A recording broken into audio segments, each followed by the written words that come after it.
bicara tentang sesuatu yang sangat penting. Ini aspek syariat ya dalam konstruksi hukum Islam. Jadi ketika ditanya kehalalannya, MUI sudah meneliti suci dan halal dengan segala konstruksi hukum tadi. 2, vaksin COVID-19 produksi Sinovac, Life Sciences Ltd Cina dan PT Bio Farma Persero sebagaimana angka 1. Catat baik-baik, boleh digunakan untuk umat Islam. Awas, hati-hati ya. Ini sudah fatwa dan diberikan penjelasan kepada kita, boleh digunakan untuk umat Islam sepanjang terjamin keamanannya menurut ahli yang kredibel dan kompeten. Jadi kehalalan tadi pun seperti saya sampaikan, tidak serta-merta menjadikan misalnya silahkan, tidak. Fatwanya diikat pada bagian yang kedua.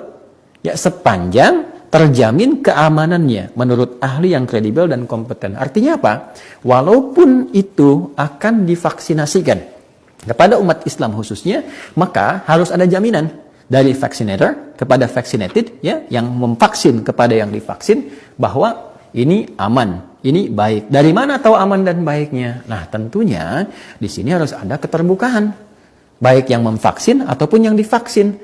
Ya, jadi disampaikan dari yang memvaksin, ini vaksinnya Sinovac, misalnya mereknya CoronaVac, kandungannya begini. Ya, nanti ini hati-hati Bu ya, Pak ya, harus disampaikan Bapak Ibu dengan jujur. Kita pun harus jujur sebelum divaksin. Misalnya apa? Pak Ibu, ini tensinya harus stabil ya. Nah, awas nih, ini nggak ada misalnya yang komorbid nih, hati-hati karena ini takutnya ada gejala-gejala yang tidak sesuai. Sampaikan, harus terbuka. Jangan ujuk-ujuk vaksin celep. Terus masyarakat juga pengen divaksin, antri aja, tahu-tahu nggak cocok misalnya, itu bahaya. Ya, dan itu masuk pada kategori yang nggak boleh, ya, dilarang gitu. Ya, karena itu mohon izin saya sempurnakan dulu, nanti saya baru ini kan ya tunjukkan beberapa hal.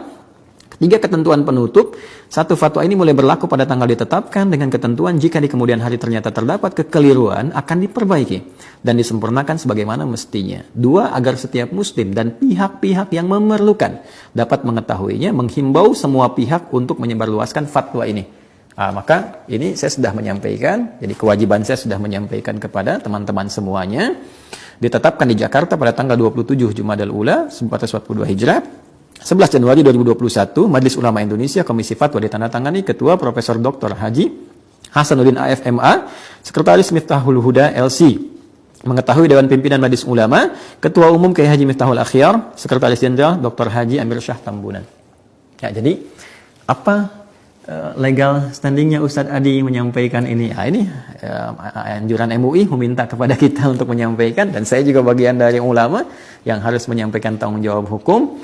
Jadi di sini jelas untuk Sinovac, teman-teman sekalian, kehalalan sudah dipastikan dari penelitian MUI, ini tidak ada masalah. Tapi ketonyiban, hati-hati, ini sesuai dengan kondisi tubuh seperti yang disampaikan di fatwa atau juga keadaan yang tadi telah saya uraikan keterangannya. Artinya di sini penting kita bersinergi, bekerja sama dalam program vaksinasi ini. Pertama, dari vaksinator yang akan memberikan vaksin harus betul-betul terkoordinir dari pusat sampai ke daerah. Ya, ada satu protokol, ada satu protap yang jelas bahwa sebelum divaksin dijelaskan kepada masyarakat.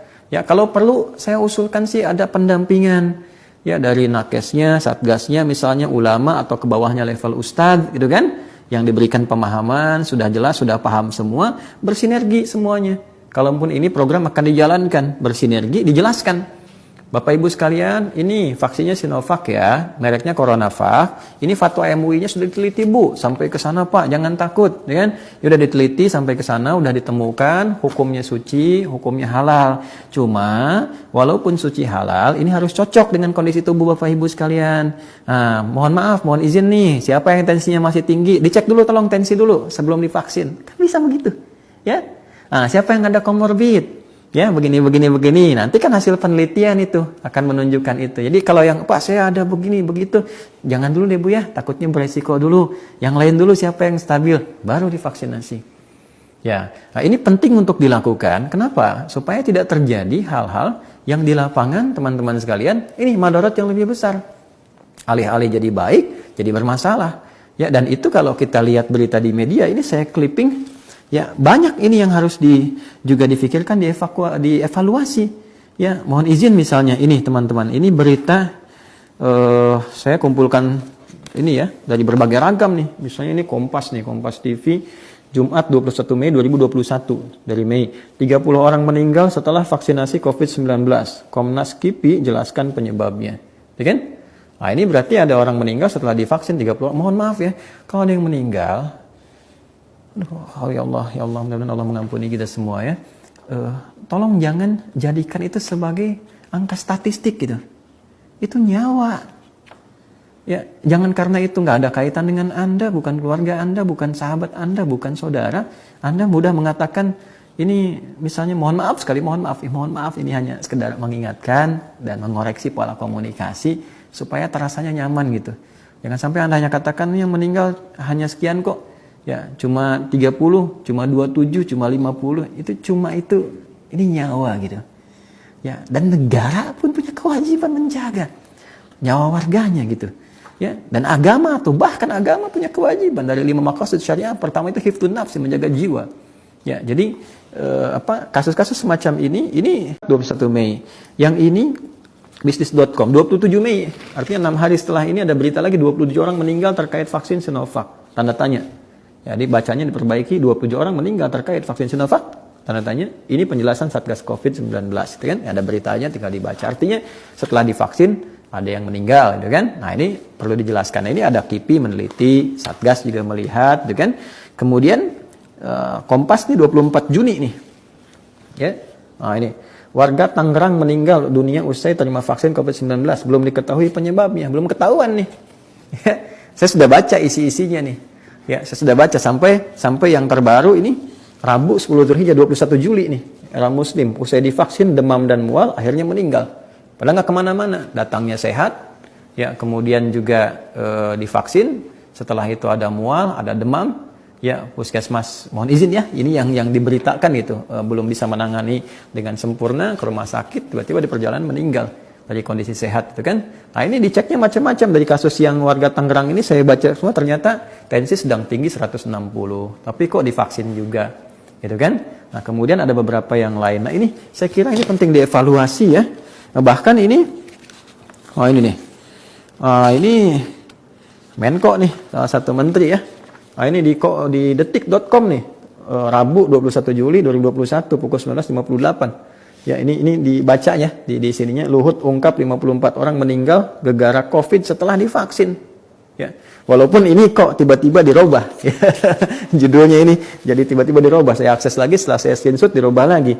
Luhut 54 orang meninggal setelah divaksin karena komorbid. Asalnya begini, jadi begini gitu kan. Setelah divaksin ini karena komorbid. Cuman persoalannya begini.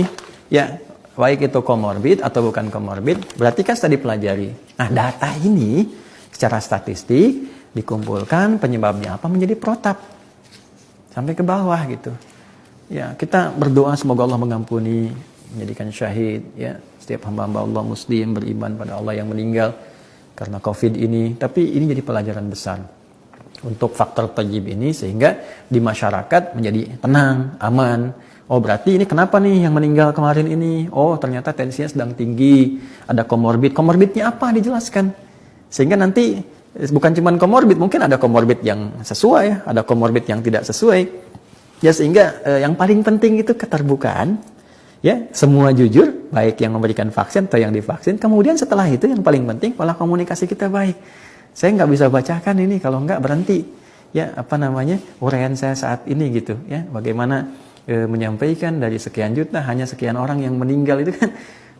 Mohon izin kali, walaupun mungkin tidak bermaksud ke sana, tapi tetap ini bukan angka gitu ya. Ini nyawa yang harus kita perhatikan, kita berjaga. Jadi pertama terkait vaksin ini teman-teman sekalian, yang Sinovac dari segi kehalalan, kesucian ini nggak ada masalah. Ya, nggak ada masalah sama sekali. Terus jangan dibikin isu macam-macam ya. Hanya persoalannya adalah secara teknis thayyib ya dan perubahan efikasinya.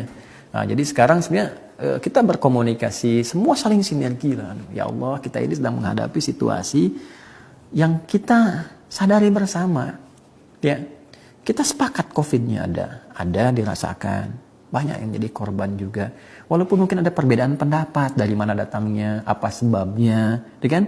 Mengatasinya bagaimana. Perbedaan kita kan di perbedaan pendapat tentang bagaimana tiba, mengatasi dan sebagainya secara teknis. Tapi kita sepakat itu ada.